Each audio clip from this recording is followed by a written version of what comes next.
দেশ দূরান্তের সকল ভাই ও বোনদের প্রতি আমার অন্তরের অন্তঃস্থল থেকে সালাম দিচ্ছি। আসসালামু আলাইকুম ওয়া রাহমাতুল্লাহি ওয়া বারাকাতুহু। আজকে ভিডিওর মূল বিষয় হলো ইমানের দ্বিতীয় অংশ বা দ্বিতীয় পর্ব। গতকাল 2রা জানুয়ারি 2025 সাল, নাউজুবিল্লাহ, 2025 সাল 2রা ডিসেম্বর একটা ভিডিও প্রতিস্থাপন করেছিলাম। সে ভিডিওতে লেখা আছে ইমান আগে না নামাজ আগে। তা গতকাল পর্যন্ত আমার এই ভিডিওটাই কম বেশি 180-85টা লোক দেখেছেন বা ফলো করেছেন। দুইজন ব্যক্তি, একজন হচ্ছে রোহিত মুফাসসির আর একজন হচ্ছে শেখ শাহিন মুফাসসির। এই দুইজন বড় বড় ইসলামিক স্কলার, তেনারা আমাকে হয়তো খেপা লালা, হাবা গোবা ইত্যাদি ইত্যাদি বলে কমেন্ট করেছেন। যা গতকাল যে ভিডিওটা এমন কিছু বিস্তারিত বর্ণনা ছিল না, তাই এই দুজন ইসলামী বর্গ স্কলার বা মুফাসসিরগণ জন্যে পুনরায় ইমানের দ্বিতীয় পর্ব আমি শুরু করছি। ইসলামের প্রথম ধাপ হল আল্লাহর প্রতি বিশ্বাস। আছে আল্লাহর প্রতি বিশ্বাসের আর একটা অংশ হলো নবী মোহাম্মদ মুস্তাফা সাল্লাল্লাহু তাআলা আলাইহি সাল্লামের নবতের প্রতি বিশ্বাস স্থাপন করা। বিশ্বাসের অপর নাম হলো ঈমান। আর স্বয়ং আল্লাহ পাক রব্বুল আলামিন তিনি আমাদের সূরা আল ইমরানে নবীর প্রতি ঈমানের উপরে মহব্বতের কথা শিক্ষা দিয়েছে। সূরা আল ইমরান আয়াত নম্বর 31 আল্লাহ পাক রব্বুল আলামিন বলেন, তোমরা যারা আল্লাহর প্রতি বিশ্বাস রাখতে চাইছো, আল্লাহকে যারা ভালোবাসতে চাইছো, তাদের কর্তব্য আগে নবী মোহাম্মদ মুস্তাফা সাল্লাল্লাহু তাআলা আলাইহি সাল্লামের প্রতি ঈমান এনে তার আনুগত্য স্বীকার করে তাকে ভালোবাসো।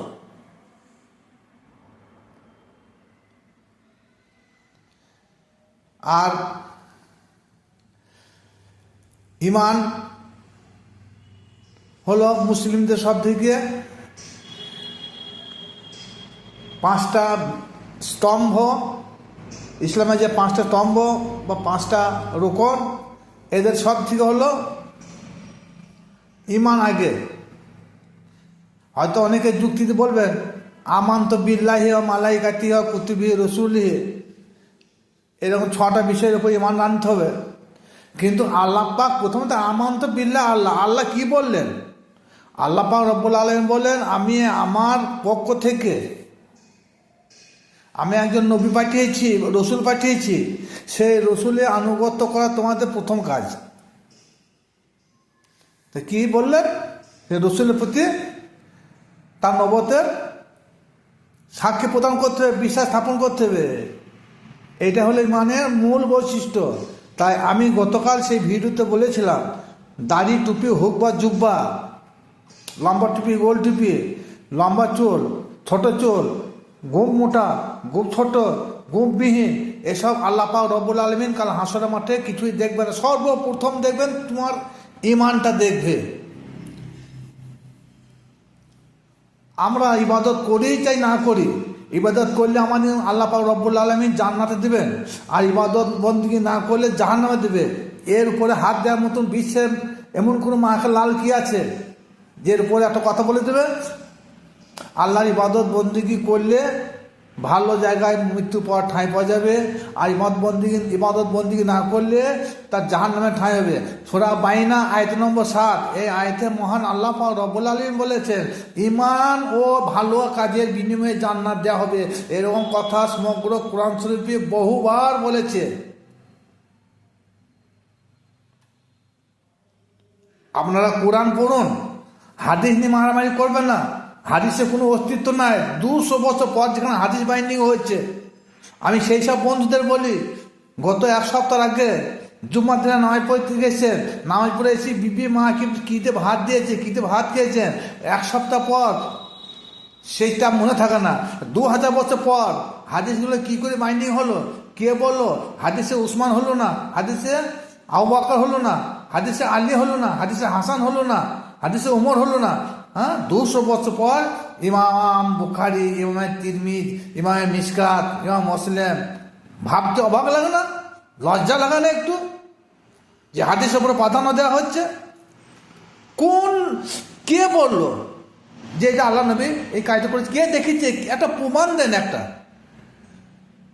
কোন সাহাবী বেঁচে ছিল 200 বছর? কোন সাহাবী বেঁচে ছিল? আবু বকর বেঁচে ছিল 200 বছর, না উসমান ছিল, না উমর ছিল, না আলী ছিল? কি জন্য আপনারা বলেন হাদিস নিয়ে মারামারি করেন? হ্যাঁ, ওই হাদিসটা নেবো যে হাদিসটা কোরআনের সঙ্গে সংযুক্ত হবে, যে হাদিসটা কোরআনের উপরে বিক্রয় করবে, কোরআনের সাংঘর্ষিক হবে, সে হাদিসটা মানবো না, মানবো না, মানবো না। আপনারা খালি হাদিস নিয়ে মারামারি করছেন। কোরআন করুন, কোরআনের ওপর দিয়ে একটা আয়াত তুলে ধরুন যে এই কোরআনে আয়াতে এই জায়গায় এই আয়াতে এই কথা বলেছে। আল্লাহ পাক রব্বুল আলামিন ইয়া আইয়ুহাল্লাযীনা আমানু আকিমুস সালাত ওয়া আতুজ যাকাত, এটাকে কেটে দিবেন? এ মুফাসসিরগণ, এ মুহাদ্দিসগণ, কত বড় মায়ের দুধ খেয়েছো, কত বড় ইসলামিক স্কলারশিপ অর্জন করেছো, তোমাদের দেখবো। আমি একটা আয়াত দিয়ে একটু কেটে দাও, দেখছি তোমাদেরকে আমি। ইয়া আইয়ুহাল্লাযীনা আমানু আকিমুস সালাত ওয়া আতুজ যাকাত, কোরআন সর্বপ্রথম বলেছে ইমান না রেখে সালাত নিয়ে মারামারি করছে। ভালো করে বলছি শুনুন, আমাদের সংসার জীবনে সবাই সন্তানের আশা করে। সন্তানের আশা করতে গেলে স্বামী একটা ছেলে একটা মেয়ের সঙ্গে যৌন মিলন করতে হয়, আর ছেলে একটা মেয়ের সঙ্গে যৌন মিলন না করলে কখনো সন্তান হবে না। কিন্তু আমরা যদি যখন তখন একটা ছেলের সঙ্গে একটা মেয়ের সঙ্গে একটা ছেলে যদি যৌন মিলন করে, এনি হাও যে কোনো সময় তার বাচ্চা এসে যাবে, কিন্তু সেই ছেলেটা সমাজে স্বীকৃতি পাবে না। স্বীকৃতি তখনই পাবে 5টা লোকজনের সম্মুখে সাক্ষী করে, কলমা পড়িয়ে বিয়ে পড়াইতে হবে, তবেই সে বিয়েটা কার্যকর হবে, সে সন্তানটা হালালি হবে, নচে হারামি হবে। তা আপনারা সন্তান জন্ম দিতে চাইছেন হালালি ভাবে নয়, হারামি হবে। নামাজে প্রথম ধাপ হলো আগে কলমা পড়ে ঈমান আনিয়ে বাইট হতে হবে। কলমা তৈবাকে আপনাকে মাস্ট এটা পড়তেই হবে। কলমা না পড়লে আপনি কি করে ইমানদার হবেন, কি করে মুসলমান হবেন? আর ইমানদারদের জন্য, মুসলমানদের জন্য নামাজ এসেছে। ইমানের প্রথম বৈশিষ্ট্য হলো, মূল বৈশিষ্ট্য হলো কলমা পড়তেই হবে। কলমা না পড়ে আপনি নামাজ পড়ছেন। আবু জেহেল নামাজ পড়েছিল, আবু লাহাব নামাজ পড়তো, উকবা ওয়ালিদ নামাজ পড়তো, কিন্তু তাদের নামাজ কার্যকারী হয়নি। তার জন্য তাদের কাপের ফতোয়া দেওয়া হয়েছে। কারণ কি? তারা নবী মুহাম্মদ মুস্তাফা সাল্লাল্লাহু তাআলা আলাইহি সাল্লামের বিলাইতের উপরে তারা বিশ্বাস স্থাপন করে নাই, তারা ঈমান আনেনি। ঈমান নামাজ পড়তে গেলে আজান দিতে হবে। সেই আজানের সেখানে নবী মুহাম্মদ মুস্তাফা সাল্লাল্লাহু তাআলা আলাইহি সাল্লাম ঈমানের সাক্ষ্য আছে, নাহলে নামাজ হবে না। নামাজ কায়েম করতে শিখেছেন? নামাজ যতক্ষণ কায়েম করতে না পারবেন ততক্ষণ নামাজ আপনাকে জাহান্নামে নিয়ে যাবে। আল্লাহ কখনো নামাজ পড়ার জন্য বলে নাই, উতুলু সালাত বলে নাই, ইকরা সালাত বলে নাই, আকিমুস সালাত বলেছে।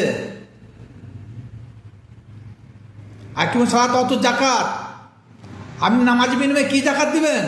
একজন ভিখারি, অন্ধ, কানা খোঁড়া যে ভিক করে খায়, তার কিচ্ছু নয়, নিঃশূন্য নয়। আল্লাহ পাক বলেছে যে ওই ব্যক্তি যে খোঁড়া, যে কানা, অন্ধ, যে ভিখারি, সে নামাজের মধ্যে জাকাত দেবে? জাকাত দেবে না? তা বলে না আকিমুস সালাত অত জাকাত, কারোর নাম নাই। তাহলে জাকাত সম্বন্ধে সে জ্ঞানটাই নাই তোমাদের।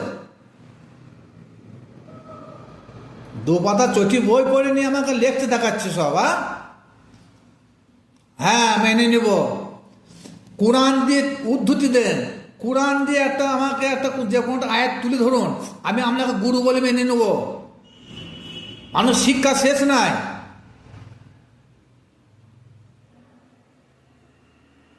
ওটা হাদিস নিয়ে মারামারি, যে এত বড় কোরআন থাকতে, সমগ্র একটা কোরআন থাকতে, কোরআনের উপরে একটা আয়াত কারুর তুলে ধরার ক্ষমতা নাই।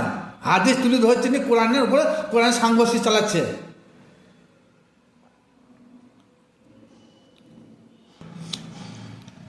আপনি আকিমুস সালাত আদায় করেন, কিন্তু আপনি আদায় করতে বলেছে আল্লাহ, আদায় করেন না, কিন্তু পড়েন। কোনো জায়গায় কোরআন দেখাইতে পারবেন যে আল্লাহ নামাজ পড়তে বলেছে? সূরা মারিজের 23 নম্বর আয়াতটা খুলুন। কোরআনে একটা আয়াতের প্রতি যদি কেউ অবমাননা করে, সে অবমাননার ফলে সে কাফের হবে। ইল্লাল মুসাল্লিন আল্লাযিনা হুম আলা সালাতিহিম দাইমুন। মুসল্লি হতে হলে, নামাজি হতে হলে সর্বক্ষণ তাকে নামাজের সালাতের মধ্যে দাণ্ডায়মান থাকতে হবে, তবেই হবে সে মুসল্লি। ওই আয়াতটা বিশ্লেষণ করুন, দেখছি কত বড় স্কলারশিপ অর্জন করেছেন ইসলামে, কত বড় মুফাসসির মুহাদ্দিস হয়েছে, আমার জানা থাকলো।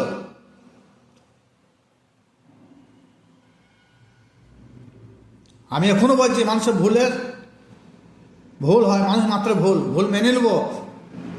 কোরআনটাকে বিশ্লেষণ করুন, কোরআন রিসার্চ করুন, নিয়ে যে কোনো একটা আয়াত আমাকে তুলে ধরুন, যে হুজুর কি দাদা কি বাপ চাচা যাই হোক একটা সম্পর্ক ধরে বলুন যে আপনি এত জায়গায় এই আয়াতটা পড়ুন, এই আয়াতটা কি মানে বলছি দেখুন, আপনি এই আয়াতটা ভুল ব্যাখ্যা করেছেন।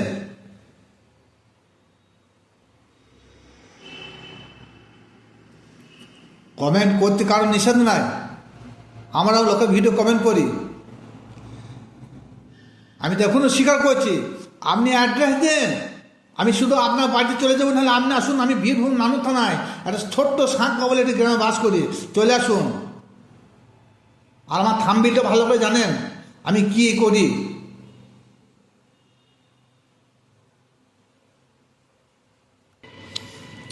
আল্লাহ নবী পাক সাল্লাল্লাহু তাআলা আলাইহি সাল্লামের বহু সাহাবী নামাজ পড়ে তারা জাহান্নাম অর্জন করেছে।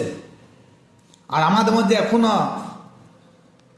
90% নামাজ পড়ে তারা জাহান্নাম করেই করছে। সূরা মাউন্টটা একবার খোঁজ করুন, একবার সূরা মাউন্টটা একবার রিসার্চ করুন। আমাদের এমন কোনো ব্যক্তিকে বলতে পারবে না যে পায়ে একটা মাছি লাগলে, ঘাড়ে একটা মাছি বইলে আমরা থাবড়াই না, আমরা পিঠ চুলকো না, আমরা হাত চুলকো না, পা চুলকো না, আমরা অন্যমনস্ক হয় না, একটা লোককে বলতে পারবে না। কিন্তু হয়তো হ্যাঁ সালাত করতেই হবে। মহান আল্লাহ পাক রব্বুল আলামিন যে কোনো একটা মদখোর ব্যক্তিকে, সুদখোর ব্যক্তিকেও তিনি হাতে ধরে জান্নাত দিতে পারেন, সেটা তেনার ইচ্ছা। কিন্তু আমাকে আপনাকে গোলামি করতে হবে সঠিকভাবে। সে গোলামি করতে গিয়ে উদাসীন অন্যমনস্ক হলে হবে না, শিরক করলে হবে না। সমস্ত গুনাহ মাফ আছে, আল্লাহ পাক রব্বুল আলামিন বলে শিরকের গুনাহ মাফ করবে না। নামাজের মধ্যে আল্লাহকে স্মরণ করে নামাজ পড়তে শুরু করেছি, কিন্তু মন চলে গেলো মাঠে, মন চলে গেলো কোথায়, দোকানে, মন চলে গেলো মোবাইলে, মন চলে গেলো লাইনে পড়তে, মন চলে গেলো ব্যবসা বাণিজ্যে।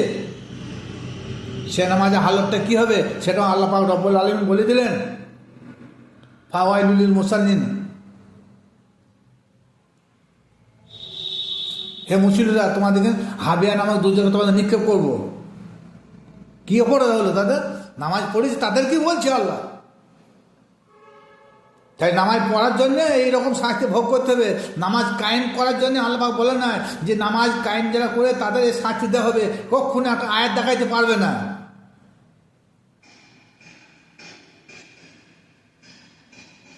নামাজ পড়ুন, সালাত কায়েম করুন, ইমান সংগ্রহ করে নাইলে ওই যে একটা ছেলের সঙ্গে একটা মেয়ের জন্য বিয়ে না করে কলমা না পড়ে সন্তান জন্ম দিয়েছে, সে সন্তান যেমন হারামি হবে তেমনি আপনার নামাজ ওই পর্যায়ে ওই দিকে চলে যাবে।